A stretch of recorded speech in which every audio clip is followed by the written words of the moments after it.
Then that way they go back to the attorney and they say, we know what we want to do. And it made it so much easier for the attorney because now they have a plan. They know what they want to do. Tanis, let me ask you another question. When it comes to trust attorneys, at what point should they engage with you to determine what options might be available? Is it right when the person passes away? Is it right when they start deciding what siblings are going to be mad at each other with, who's not getting a house and who's getting a house? At what point should a trust attorney engage you in the process to see if a loan or financing could benefit them? So I have been doing this for quite some time, and my attorneys are very much used to this about me. They will tell the clients, call Tanis. She's going to give you your options on selling versus keeping, what that looks like, and she can analyze keeping that property tax base for you. So a lot of the attorneys will send them in my direction to help these families determine, do we want to sell or keep this property? Because that's, you can only go one way or the other. And then from there, does someone want to keep it? And can they keep that tax base? Are they going to qualify under Proposition 19 with their, rules and guidelines?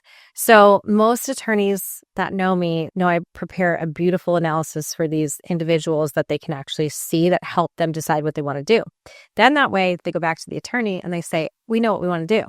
And it made it so much easier for the attorney because now they have a plan. They know what they want to do. If you're dealing with, assets that, you may have a lot of liquid assets or stocks, bonds, sometimes the attorney will want to analyze that first or all get on a call together because they say, hey, we may not need a loan. We're kind of, determining assets, but let's just jump on a call all together. So it just depends on the circumstance. But because of how long I've been doing this, a lot of my attorneys will say, just call Tanis. She'll help you. Well, and what it sounds like is it's education, right? You have this skill set on a very unique loan that's critical.